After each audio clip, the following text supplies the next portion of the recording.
राम राम जी मेरे सभी बहन भाइयों को, मेरी पूरी यूट्यूब फैमिली को योगिनी एकादशी की हार्दिक शुभकामनाएं। चलो भाई, कथा करते हैं। पहले गणेश जी की वो सुनाएंगे प्रार्थना, उसके बाद एकादशी की। मेरे को आते नहीं, मैं पढ़ के सुनाऊंगी। प्रथम गणपति देव मनाइए, मन वांछित फल पाई उनसे पाइए। शीश गजानन मुकुट विराजे, सुंदर बदन सुरेश मनाइए। माता जिनकी पार्वती है, जिसके पिता महेश मनाइए। देव ऋषि सब पूजे जिनको, नारद सारद शेष मनाइए। विघ्न हरण मंगल के दाता, भक्त जनों के ईश मनाइए। कृपा जिनकी सफल जगत पर, तीन लोक के ईश मनाइए। दो कर जोड़ शरण प्रभु तेरी, काटो पाप कलेश मिटाइए।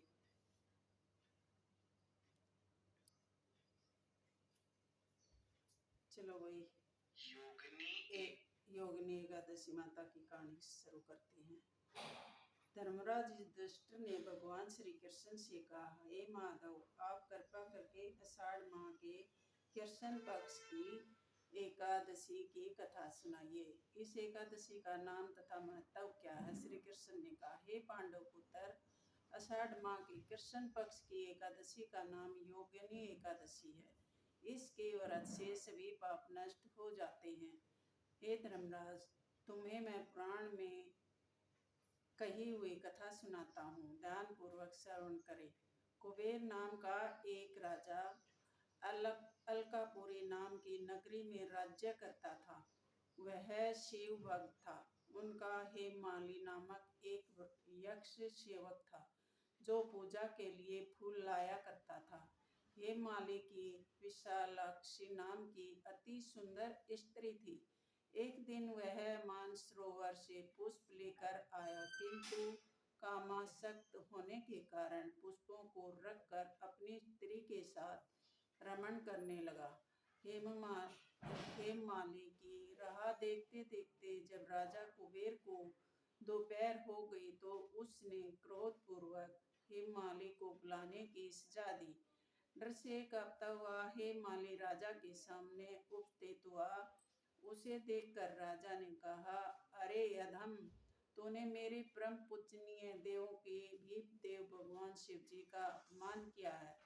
मैं तुम्हें श्राप देता हूँ कि तू स्त्री के वियोग में तड़पे और मृत्युलोक में जाकर कोढ़ी का जीवन व्यतीत करे। कुबेर के श्राप से वह तत्क्षण स्वर्ग से पृथ्वी पर आ गिरा और कोढ़ी हो गया। उसकी स्त्री भी उसे बिछड़ गई। मृत्युलोक में आकर उसने अनेक भयंकर कष्ट भोगे, किंतु शिव की कृपा से उसकी बुद्धि मलिन न हुई और उसे पूर्व जन्म की भी शुद्ध रहे।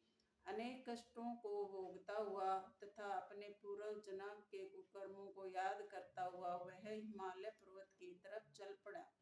चलते चलते वह मार्कंडे ऋषि के आश्रम में जा पहुंचा।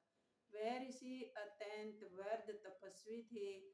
ऋषि को देखकर हेममाली वहां गया और उन्हें प्रणाम करके उनके चरणों में गिर पड़ा।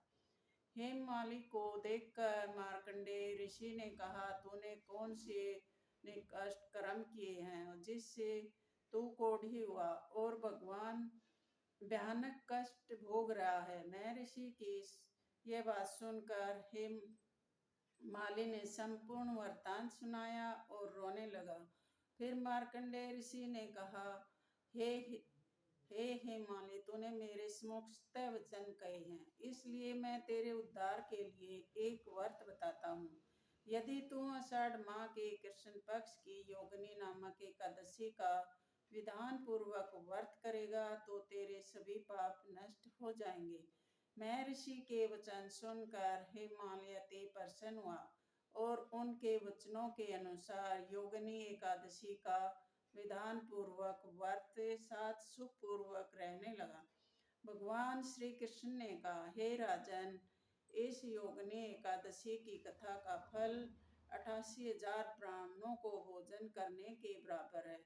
इसके व्रत से सभी पाप नष्ट हो जाते हैं और अंत में मोक्ष प्राप्त करके प्राणी स्वर्ग का अधिकार बनता है। हे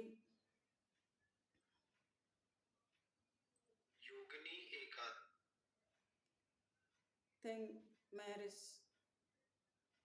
सॉरी सॉरी भाई सॉरी, दे भूल गई थी बीच में। यदि तो आषाढ़ मास के प्रयोगिनी एकादशी का हाँ विधान पूर्वक व्रत करने लगा, इस व्रत के प्रभाव से अपने पुराने स्वरूप में आ गया और अपनी स्त्री के साथ सुख पूर्वक रहने लगा। भगवान श्री कृष्ण ने दया के राजा ने एक योगिनी एकादश व्रत का फल 88,000 ब्राह्मणों को भोजन करने के बराबर है। इसलिए उसने एकादशी का व्रत किया और फिर उसका फल उसको मिला और वो फिर हंसी खुशी से अपने एक साथ रहने लग गए। थैंक यू, सभी का दिल से धन्यवाद मेरे बहन भाइयों।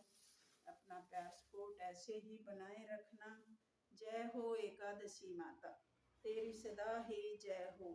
जय हो एकादशी माता, तेरी सदा ही जय हो। बोलो कृष्ण भगवान की जय, बोलो मेरे लड्डू गोपाल की जय। सभी को एकादशी माता की हार्दिक शुभकामनाएं। अपना प्यार सपोर्ट ऐसे ही बनाए रखना और जो भी नया बहन भाई लाइक शेयर सब्सक्राइब करना। सभी का दिल से धन्यवाद। बहुत अच्छे से सपोर्ट कर रहे हो, ऐसे ही करते रहना बहन भाइयों। थैंक यू, सभी का दिल से थैंक यू।